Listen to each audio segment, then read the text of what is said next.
Hello my dear friends, today is April 28th and you're on the Sanya in Florida channel. As always, here is a news summary from the Ukrainian front. Today we'll go over the map. Russian forces are putting Konstantinovka into a partial encirclement. In fact, the plans of the Russian command are clear. Russian troops are advancing again on the flanks.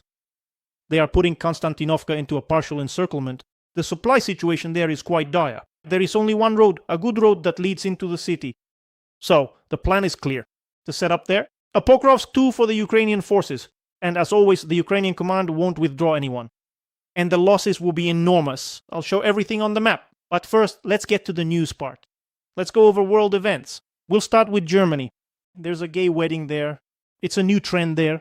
Here it is on your screen. A Ukrainian gay couple got married in Germany. They spent 60,000 euros on the wedding. And most likely all that money was paid from the German budget.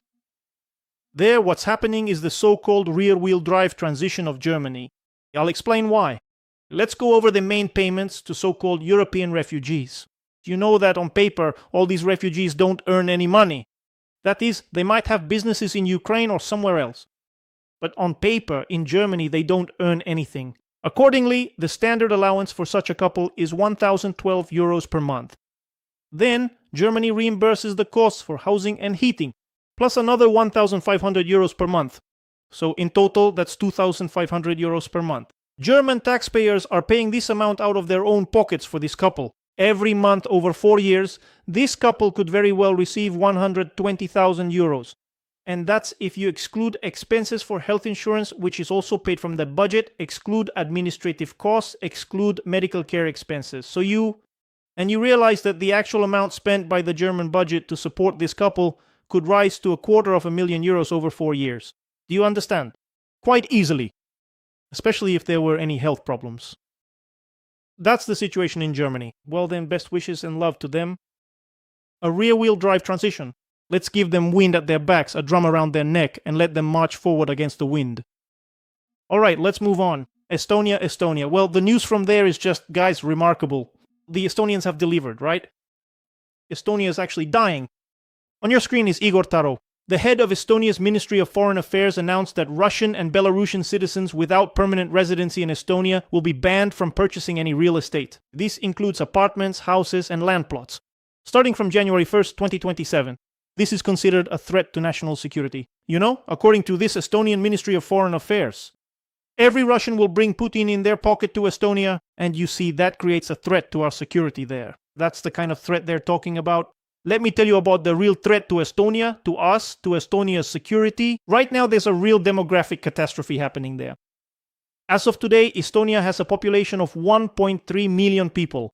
The population is decreasing by about 10,000 people per year. Well, to make the math simple, that's about 1%. People in Estonia are simply leaving, going somewhere else for work or moving away permanently. There aren't many jobs in Estonia, so naturally, there's an outflow, a decline in birth rates, people leaving, the borders are just open. Why would you work in Estonia if you can work in Germany where they pay better? So everyone is leaving, there's a population outflow. Now, if you project this population outflow onto Russia, if Russia were shrinking at the same rate as Estonia, look, in 2020 in Russia, Voronezh disappears. It just disappears, no one lives there anymore. Everyone has left.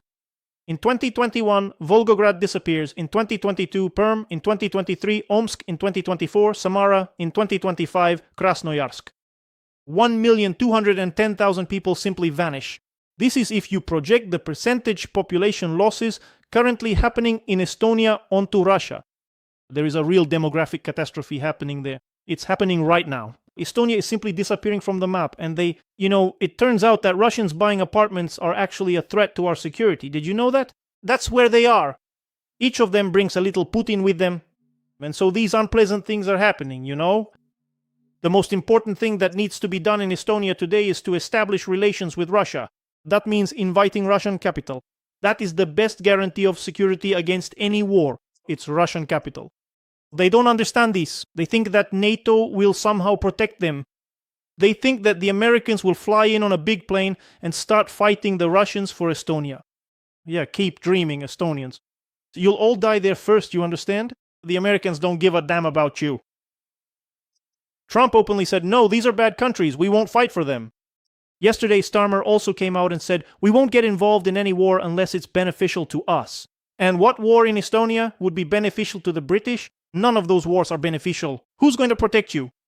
The main guarantee of security is economic ties with the Russian Federation, which you are now breaking. It's terrible what they're doing.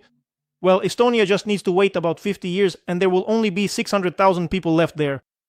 And in another 100 years, it will simply disappear. Just an empty field, no one living there. That's the situation. There's no need to conquer anyone, it's just dying out on its own. Now, let's talk about the United Arab Emirates. Today, there are just these kinds of reports coming in. The United Arab Emirates is leaving OPEC and OPEC+. This means an increase in the supply of oil on the global market. In other words, they plan to increase production by 3 to 4 million barrels per day, 3.4 million a day. The United Arab Emirates will produce up to 5 million barrels per day.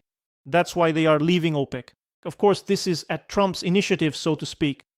In other words, Trump needs to somehow mitigate the crisis in the Anglus Strait.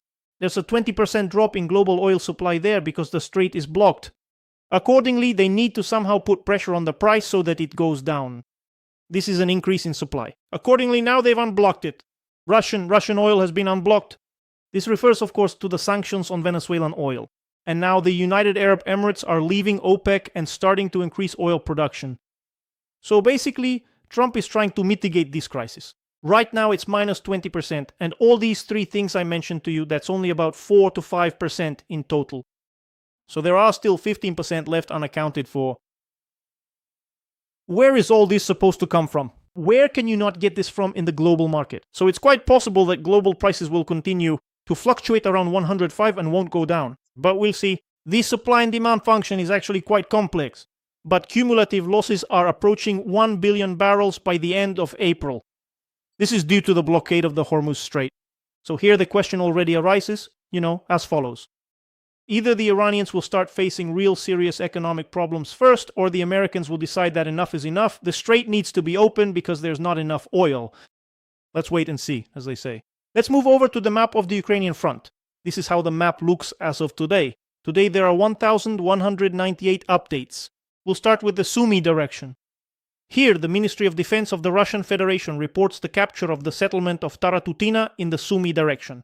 Here it is in front of you on the screen. Units of the North Military Group have established control over Taratutina, Sumy region.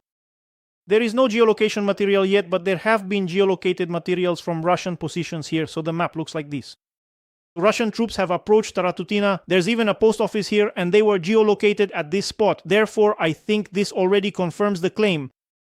The statement. Now, Kupiansk, let's move further along the line of contact. Kupiansk Central Square. Take a look. Here is the geolocation of Ukrainian forces currently present there. On your screen, you can see the movement of Ukrainian forces across Kupiansk Central Square. A serviceman of the Ukrainian Armed Forces fell into a drone ambush by the Russian Armed Forces near the Central Square, the one in the video, the Zh-Don drone detects the movement of Ukrainian infantry and attacks them.